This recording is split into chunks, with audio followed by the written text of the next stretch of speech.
dreamers, a happy, scrappy group of believers. So come, play a part. There's room for mistakes and messes and art. Who cares if there's not many takers? We're doing it for the makers.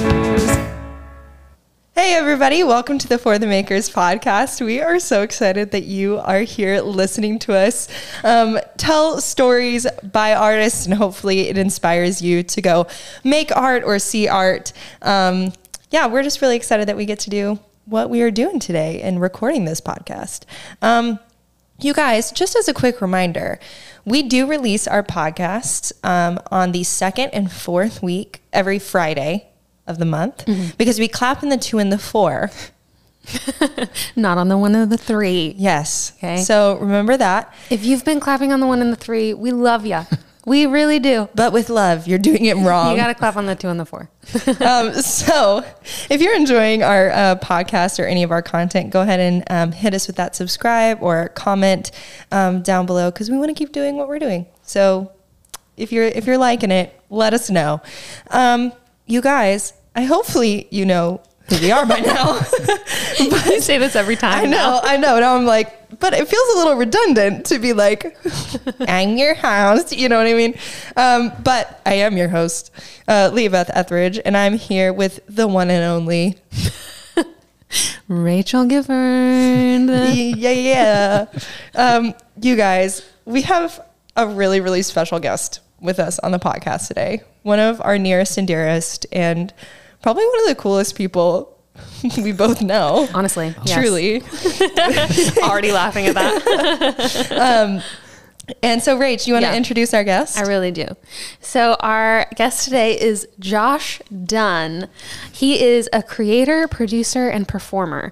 On stage, he was most recently seen in the world premiere of The Wanderer at Papermill Playhouse. He was also in the national tour of Fiddler, Finding Neverland, and the off-Broadway production of Fiddler on the Roof in Yiddish, directed by Joel Grey. I still can't believe that sentence exists. It's so cool.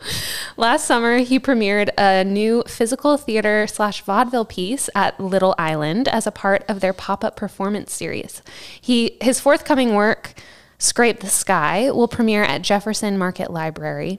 Josh is the founder of Criss Cross, an NYC-based arts company producing opportunities for collaboration and education. He is on the leadership team for Renaissance, a creative collective of redemptive artists in Manhattan, fostering communion and creation. He is passionate about giving artists a platform to share and connect. Josh, welcome to the podcast. Thank you so much. This is a great bio. Like, it's so cool. Also, I just have to mention really quickly that your artistic disciplines include performer, producer, writer, installation artist, ? And I think this is so funny because we got lunch with our friend Grace the other day, friend of the podcast, and we were all joking about what do we put on a business card as your discipline, and we were all just saying it was it just is difficult to say what all you do on a business card. And I was telling them sometimes I just want to put, I don't know, you tell me. Give me the money. I'll do what you want. Yeah, exactly. Literally, yeah. Oh my gosh. But how are you, Josh? I'm great. I'm so excited to be here. We're so just thrilled to have you. So I'm trying to remember now. How did we meet? I think probably through Ryan Dunn. Probably. Not your brother. My brother. In biology, but oh, yeah. In life and in heart. Brother. Yes. Yeah, exactly. Yeah, and through the hang. Okay, yeah. I'm I don't even remember. There's so many people that are in my life now that I'm they've just been in my life. I don't remember the moment that we met. Yeah. Which is kind of sweet. It is kind of sweet. It is really cool. Yeah. But we're thrilled to have you. And I kind of just want to talk about all of these disciplines really quick. Because you started, should we just dive into the questions actually with this one? I mean, sure. Yeah. Let's go for it. So what got you into the arts, Josh? Well, I grew up in a mega church. Okay. And every year there's a big Christmas pageant that was put on. So I like to joke that my like debut role was Baby Jesus. Yes. At 2 months old. Yes. But yeah, that's what kind of got me into the arts is like we put on a big Christmas show every year, and it was the whole city kind of came and saw the show, and I just quickly realized that I loved to sing and dance. And then I just couldn't get enough of it. Yeah. I think like really distinctly in 8th grade, I saw my first professional production, which was a production of Sweeney Todd.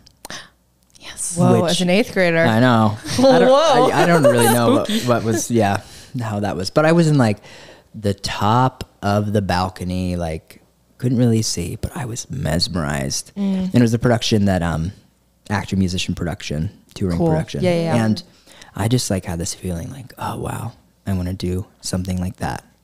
It just was like fully enthralling, encapsulating, drew me in. And yeah, but then I just couldn't get enough. Yeah. I feel like especially theater artist, other artists I'm sure have this moment too, but every theater artist that I kind of encounter and have this question answered, majority of the time they have the one production. Yeah. Like, or the one moment where they were like, that's it. Yeah. Like for me, it was in middle school when I went to go see, like one of my first exposures. I saw when I was even younger than that, my first exposure to like theater as a like huge art form was I saw Beauty and the Beast in the front row when I was like in elementary school. Wow. And my parents always tell that story and they're like, you were just like enraptured, you know, or like, is it the first time, you know, you see Elphaba fly, or is it like that one production of Sweeney Todd, or, you know, I just think that's so cool that all of us kind of get this moment of like being bit by the bug, so to speak, which is kind of cool. Yeah. So were you dancing, performing, singing, acting all through like high school and into college? I was like, my parents thought to put me in sports. It was kind of like, you know, I did the little league thing. I played soccer until I was 18. So it was like, that was their first thought. It was never like to put me in ballet class or, you know, but I begged them to do theater stuff. So like I would do theater camps and stuff like that. But yeah, I did like I did high school shows. I never took classes. Like I didn't take any dance classes or theater classes or anything like that until I got to college. Wow. And like college is really where I was like, okay, I'm a dancer. Like, and I want to train. I don't think I realized that you didn't start like training until college for dance. Yeah, it was like a lot of people came beside me and really like held my hand through the whole process. Yeah. But it was like I was taking at least 3 classes a day, like at school and then at an outside studio. And I came into my first ballet class like holding the bar behind me and like not like like not knowing anything. And I had a lot of great teachers who came alongside me and like like really brought me up as if I was a 3-year-old. Yeah. I took my first ballet class as an adult, and I just remember sweating so much because I was like, wait. Yeah. I'm supposed to have muscles. I can do this. I distinctly remember like being at the bar and I don't know, being 3 exercises in and sweat like dripping down my head, and I'm like, I'm barely moving my body. Like, what am I doing? Why am I sweating so much? Yeah. You're like, oh no. Oh yeah. I do you feel like dance was your first theater love? Like, was that the thing that kind of sparked you into I think so. the overall world? Yeah. I feel like I always connected physically to a character or to a show, or like, that's like the first thing as a performer that I connect to. Like when I first really got into dance, it was my freshman year of college. They brought dance majors over to be in a production of Oklahoma, but they needed one more male dancer. So they auditioned theater students, and then I just very, like, luckily squeaked in there as that last dancer. Wow. And so I was surrounded by these other dance majors, and they're like, you should go take a ballet class. Like, you should, like... You were like, yeah. Yeah. But it was like, I think, for sure, I think even from a younger age, I always, like, felt really connected in my body and when I was moving. Yeah. Yeah. And do you still feel like that's true today? I do. Yeah. I'm not dancing quite as much as I once was, but Sure. definitely even like when I go about creating something, it feels like it comes from a movement kind of base. Even when I'm like writing text, I'm like thinking about the movement of Right. the stage and the actors like through that. Right. Yeah. Yeah. Well, even within, kind of going through, like you said, Rach, his discipline list in all of those areas, I think it's so cool that you come from a movement perspective first. Even in Criss Cross, like, merging artists, visual or like movement artists with musicians, like what a cool collaboration process. But the fact that you love dance and you love movement is the way that came about. Or like clowning with Carly, who we just had on the pod, who did tell us that you did a production together where you played a brick. That is true. And I said, I have to bring that up. I played a brick. Wow. I bet you were the best brick. Yes. I don't know if I was actually the best brick because there were 4 bricks and I would say I was like middle of the road. Competition. Yeah. Okay. Literally middle of the yellow brick road. So. Oh no. Yeah. That's a good one, Josh. Yeah, thank you. Yeah. That was good. Oh my gosh, that's hilarious. Yeah, but so I should say, connecting the pieces for our listeners, the clowning piece that we discussed with Carly in a previous episode is the piece that was at the Little Island, I can't remember, the vaudeville / clowning piece that is in your bio, which was, we talked about that a lot with Carly because we were just saying how it's kind of a lost art form and it's so fun. I love physical theater, physical comedy, all of these things. And I think that's something that you do so well is finding the humor in the story within movement. Yeah. It's just really cool. Yeah. I wanted to ask you, Josh, like, what are your thoughts around, because we've had this conversation before, all of us have, for you, gentle listener, who do not know, Josh has been and is a part of our team for Into the Woods, which is a show that Rachel and I are working on. And so being able to talk with him about movement for something like that, how do you go about in producing or in creating, as you're writing, things like that, thinking about people who aren't necessarily dancers and how do they integrate within a more movement-based piece? Yeah. I feel like the listeners would be interested to know like what your thoughts are on. Yeah. I think it's like something that I want to tap into even more and something that I'm really passionate about is that we all have bodies and like we all can move them no matter what it is. Like even if it's the slightest movement, like we have the ability to move. And even like coming from like not having any training, I feel like I've come from kind of a different angle. Sure. And so, yeah, I think it's like kind of a overused word, but the idea of pedestrian movement, like I think when I see a piece, I connect most with something that looks like that's merging technique and like everyday movement. Yeah. And I think to see like every body doing it, like draws me into the story. So like when I get to work on something like that, like that's the most interesting. I'm not like interested in doing some big like ballet or some big like really technical piece, which there's obviously a place for that. But for what I want to do is like really taking like letting the person, whoever they are, whatever level of dance they come with, like bringing my work to them and in that collaboration, like letting that shine through. Yeah.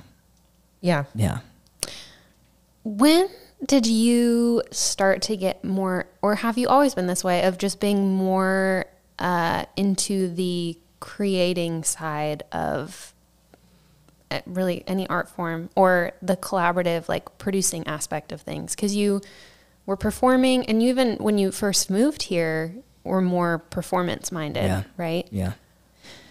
I think I've always like even from a young age, in my mind, I always thought more like how the show should be rather than like me being on stage in the show. Cool. Even like reading stories, like I remember reading the Max Lucado book with the dots and the stars. Yes, I love that. Oh, you are special. Yeah. You are special. I remember reading that when I was really young and like seeing it on stage. And so like, I think from a young age, I've just always been like drawn to making, but primarily I feel like I performed, like that was the track. It was never like necessarily number one being a creative or director or producer. Sure. But I think even now, like when my mind is wandering, it's not thinking like I don't put myself on stage. It's more like the story that's being told or like the show that's being created. So yeah, I don't know if that answered your question. Yeah, no, it totally does. I think it's such a unique perspective, like, and such an important one, because it's just like you need the people that have like the big vision instead of just like not that what is my part in this, that's not important, because you need the puzzle pieces to make the puzzle. Right. But you also need the people who can see what the puzzle will look like put together. Yeah. So that's really cool. Yeah. It's as I think having a broader vision too, I think is a way in which creation can be and collaboration can be fostered. Yeah. When you have one person or a group of people who say, I want to make something, let's make it. It's oftentimes they can't do it by themselves. Totally. So because of that, it starts to bring in other people. It starts being like, oh, well, you're excellent at this. We need your help with this. Or you're excellent at this. Come over here and look at this thing. Or I know I have a blind spot in this area, but I want this thing to happen. You have that blind spot. Come and see this. Yeah. And so having the production or overall vision of something, whether it be for Renaissance, whether it be for a show, whether it be for a dance piece, is a gift. Yeah. Because it fosters collaboration. Yeah. Which is really cool. Yeah. Have you found that that's been the case for you? Yeah. I feel like that's like why I could never fully leave theater. It's just because it's like it requires many people. Yeah. And like there's some hard moments, in collaboration, but there's such beautiful things. It's like, I feel like when I'm stuck, you just like call someone up that has a creative mind. Yeah. And then that like, even if they say a phrase that can just like catapult you to the next level. Yeah. But yeah, I think I really love, and why I kind of would love to move into more producing stuff is like, I love bringing pieces together and figuring out how they fit. Yeah. Because so many of those pieces I can't provide, and like is not my expertise, but like being able to like bring it all together and help lay out the pieces so it makes sense. Yeah. It's something I really enjoy. Without a doubt. Yeah. Super cool. Josh, why do you think art is important? I've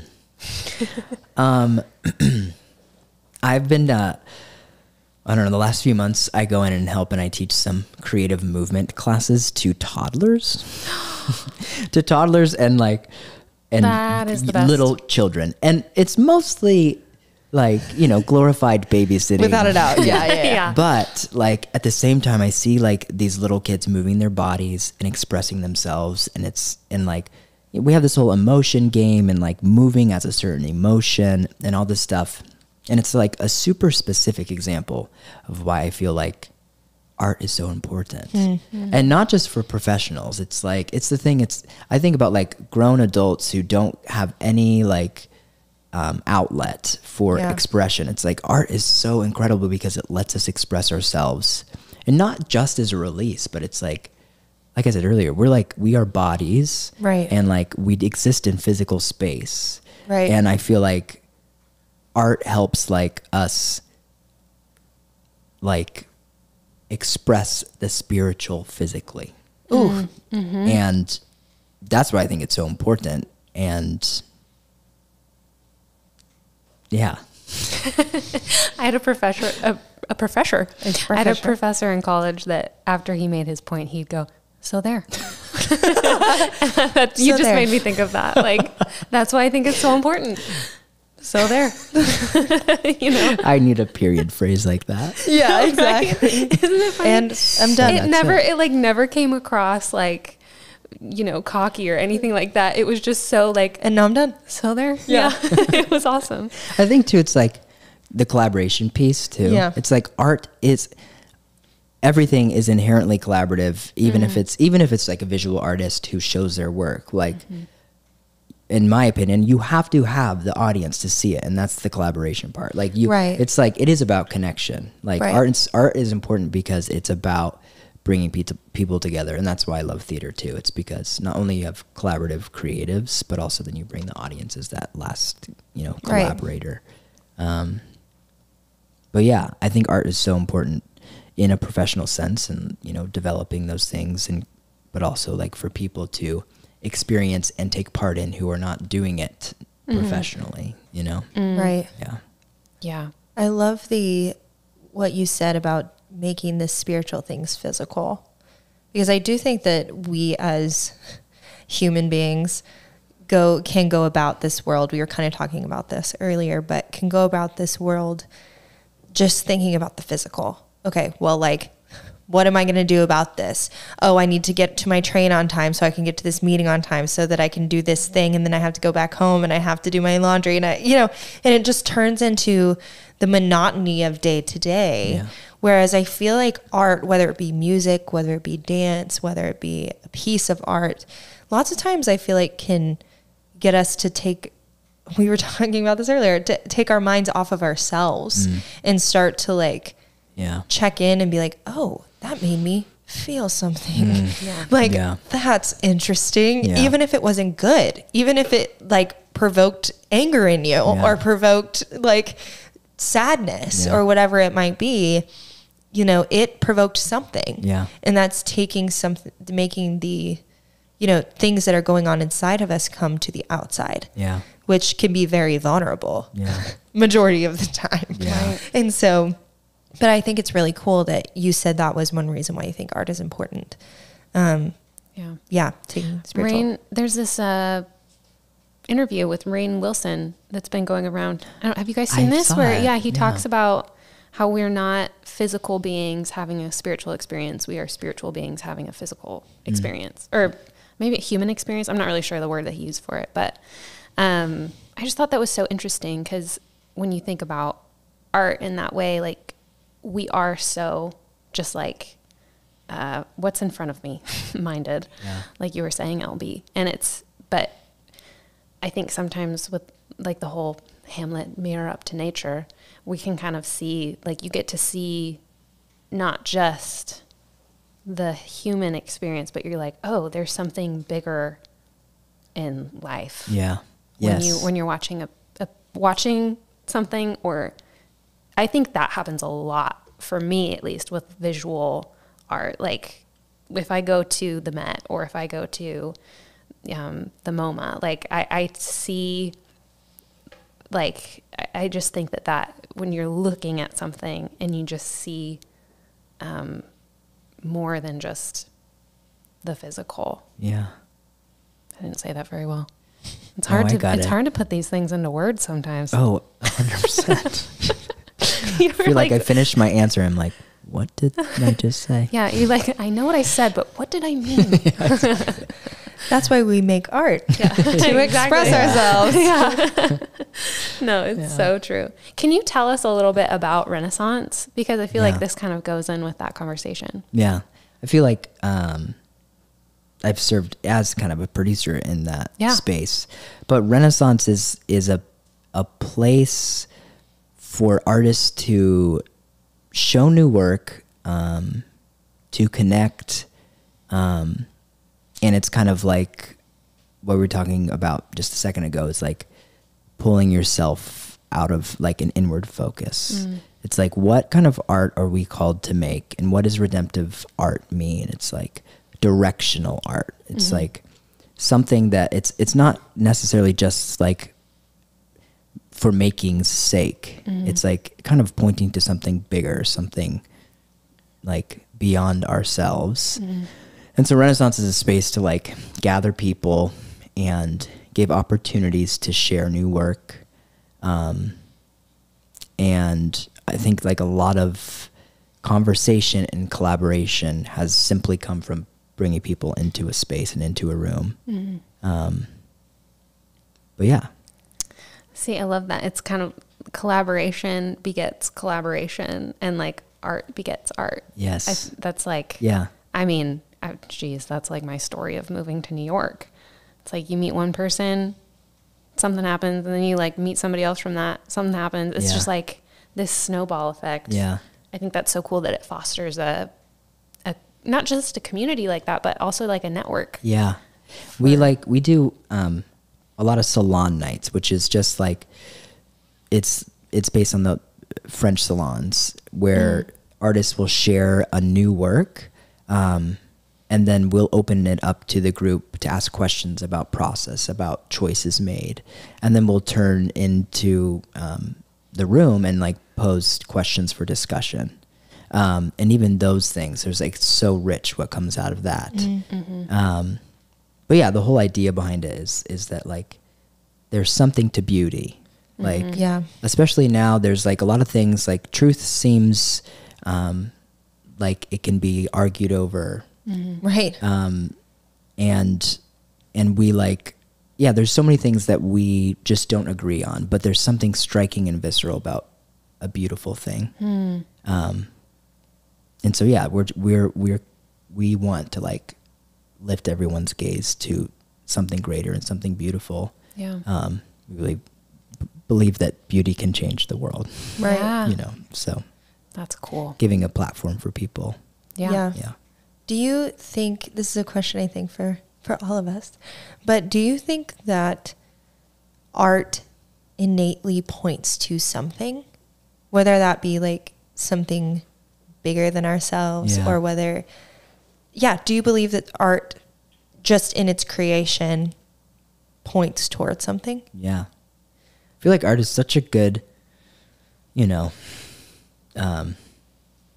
like art is life. Like there's so many messy things about the making of art and so many doubts that come in and like a lot of challenges and a lot of questions. But yeah, I think that like art and God are like, you can't separate them. And like, yeah, when you're making something, I think most artists will say to some effect that there's some type of spiritual experience. Right. And some people will call it different things, but like I truly believe that like in the process of making, because we're made in the image of a creator. Right. It's like there's some type of connection. It's like some type of like, oh, there's something to this, like fulfilling a destiny type of thing, like getting closer to the one who created me. But yeah, and that's why like artists can be such a spiritual experience. Right. And beyond like that we can't really put into words. Right. Yeah. It is such a interesting, like, and just thinking about art being created and the way that it can impact people. And, like you said, feeling like it brings us closer to our creator. There's a like, people will say, even if they're people who don't have any interest in God or are not connected to God in any way, so we'll say like, oh, I saw this show and it changed my life.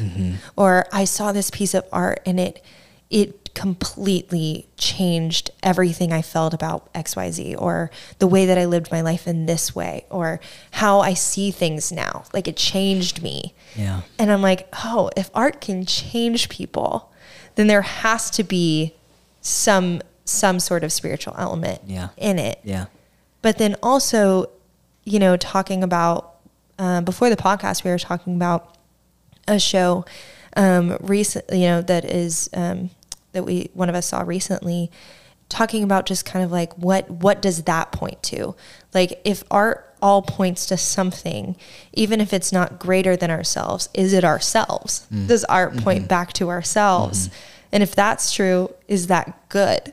I just think these are questions that we all can like ponder as creators when we are creating. I think asking the question, well, while I'm creating this thing, where is it pointing?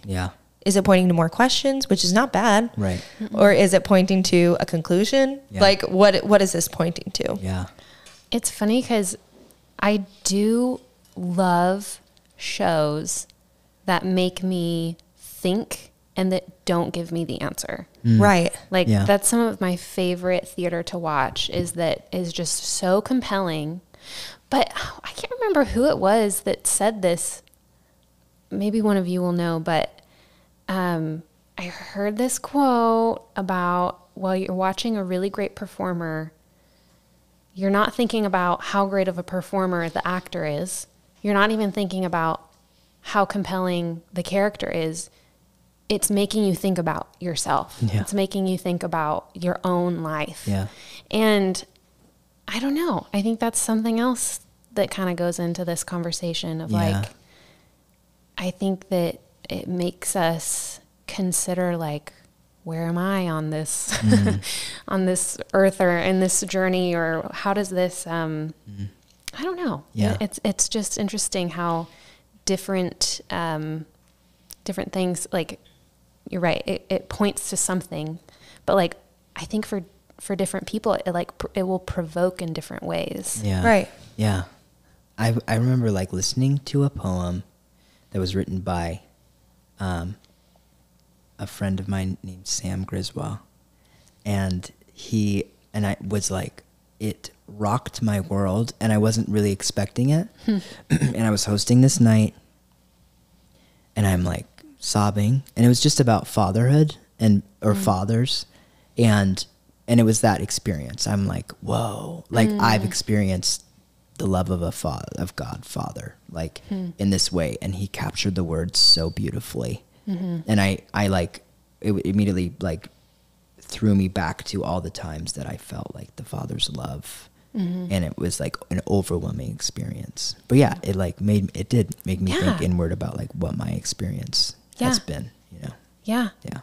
It's good art is compelling like that. I tell you. Because then it compels you to action. Because like that experience of looking inside and saying, oh, all the times that I felt that love, that brought you to tears, which is an action. And then therefore you go from there and say, man, that changed the way I think about XYZ, or that changed the way that now therefore you live. That's what I love about art too, is there's this like, if it invokes something in you and moves you, like spiritually and emotionally and all those things, it will inevitably move you physically. Which I think is just really cool and special. Whether it's to dance, whether it's to sing, whether it's to live your life differently. So Joshy, what keeps you grounded as a human? It's a good question. I think I'm It was so funny. I don't know why I found that so funny. I think it's because we were just having this deep conversation. And then I thought I'd lighten Joshy. lighten the mood a little bit. No, that's good. I feel like it kind of changes through the season, like what exactly that means. And especially being in a city like New York, it is easy to be ungrounded. Yes. Yeah, you can say that again. Yeah. I think too, I'm like figuring out what does it mean to be grounded yet still feel challenged. And That's a really good point. You know, like I feel like sometimes I can like mix that up. It's like there can be a challenge that's coming my way, but I can still be grounded and feel grounded and still be kind of uncomfortable. Totally. But for me, what keeps me grounded is like reminding myself who I am and like where my identity lies. And even like as an artist, I think sometimes I'm like, what am I making? What am I doing? What am I producing? And then I get to be, it's like, that's who I am. And what I do is who I am. And so like trying to separate that, that's when I feel most grounded, is when I can be like, what I do is not who I am. even though I like really love the things that I get to do. Right. And yeah, so like identity just as like a loved son of God, reminding myself of that. And then like the people around me who remind me of that too. Yeah.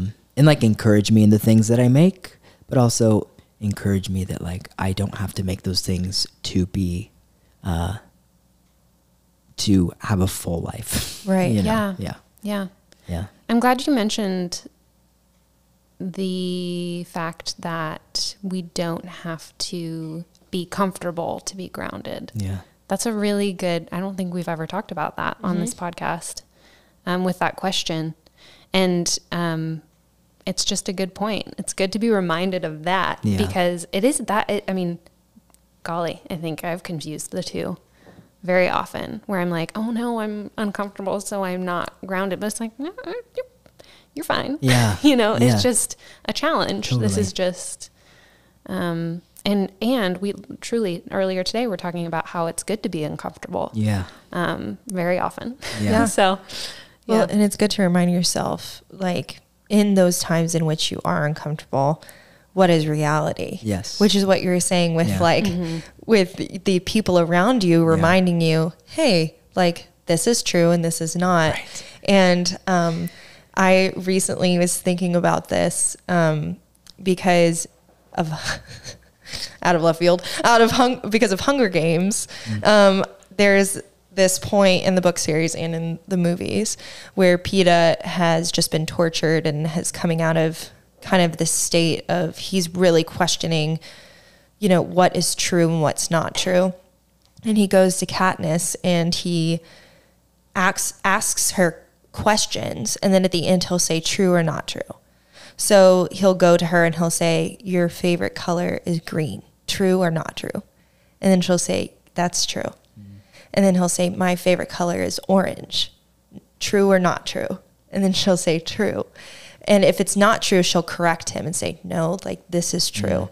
And I think all of us need those people in our lives where when we're in the swimming in the sea that is, you know, this industry or this city or this world or even our own hearts, we can go to people and say, you love me, true or not true?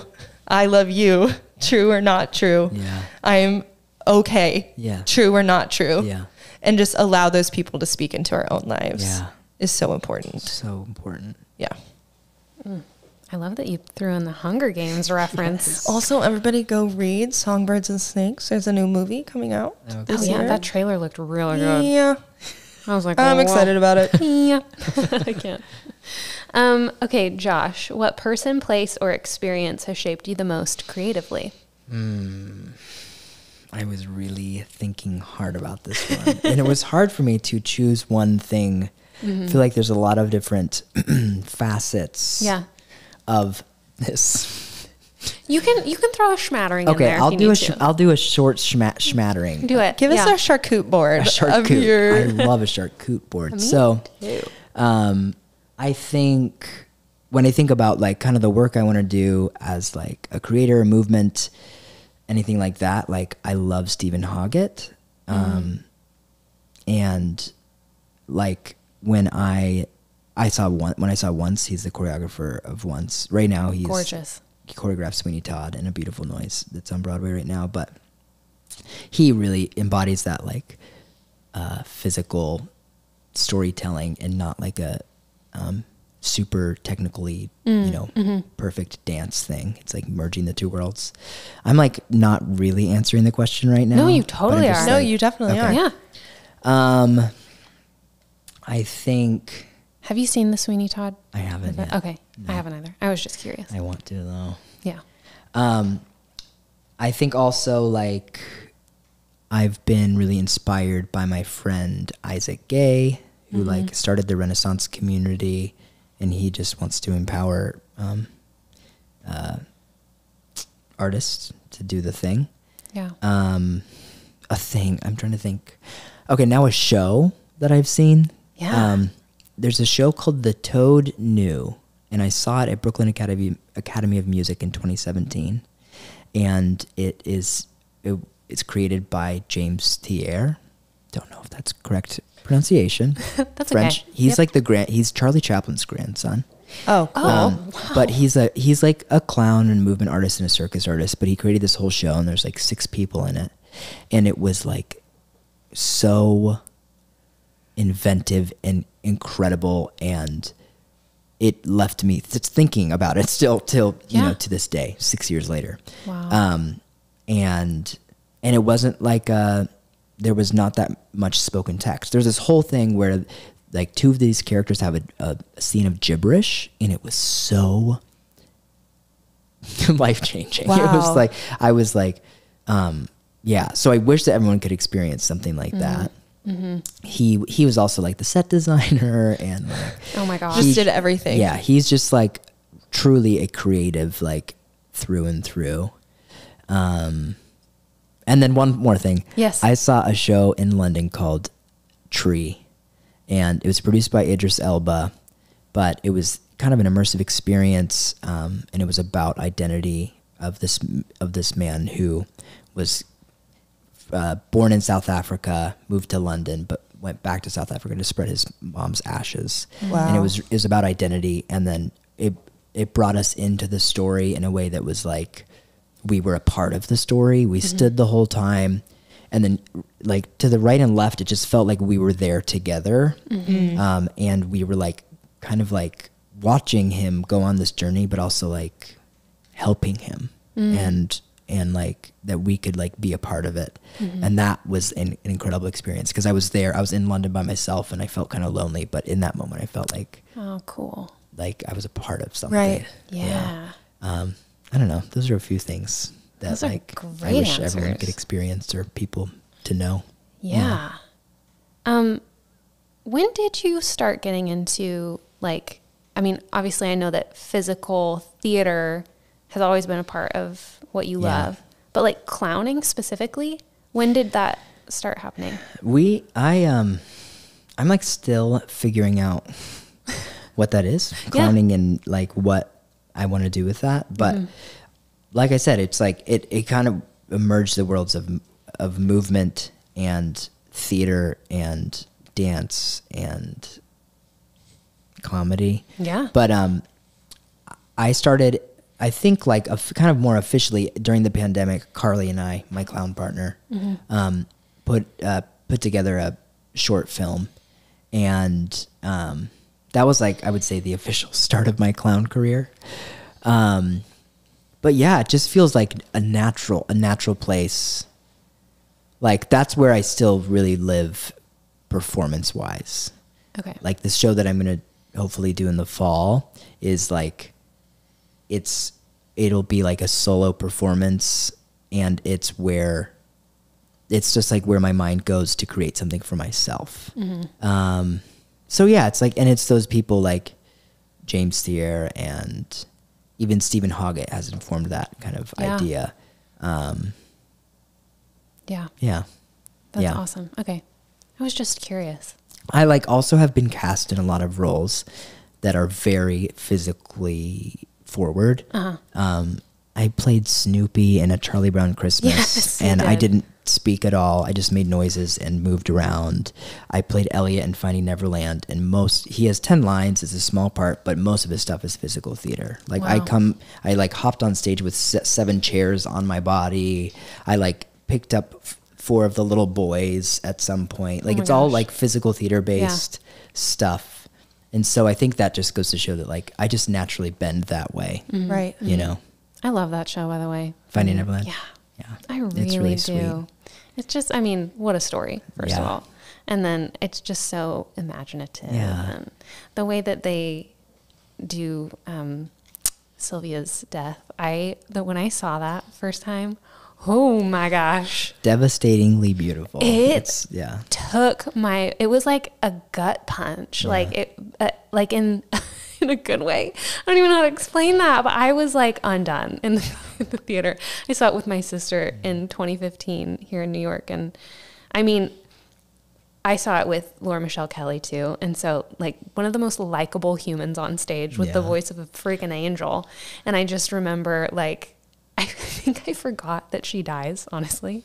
And then when that happened, I was like bawling. I'm pretty sure my sister was like, are you okay? She's like, get it together, Rach. We're in public. I know. Yeah. Anyway. There is something I love about you, Josh, is I truly think that you are a master storyteller.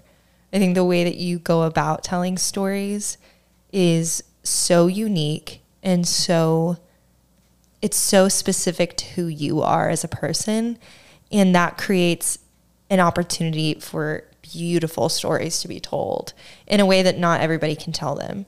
And so like hearing you talk about, your different inspirations and things like that, and then you working on something that you're going to do for yourself is so cool. And it makes me inspired. It makes me go, okay, like what do I need to be working on? Well, how can I tell a story better? And so just as a little like, brag on Josh moment, I just think you're a master at what you do. Agreed. Thank you. Yeah. Josh, last but certainly not least, what book, play, or film do you think every person should read or watch?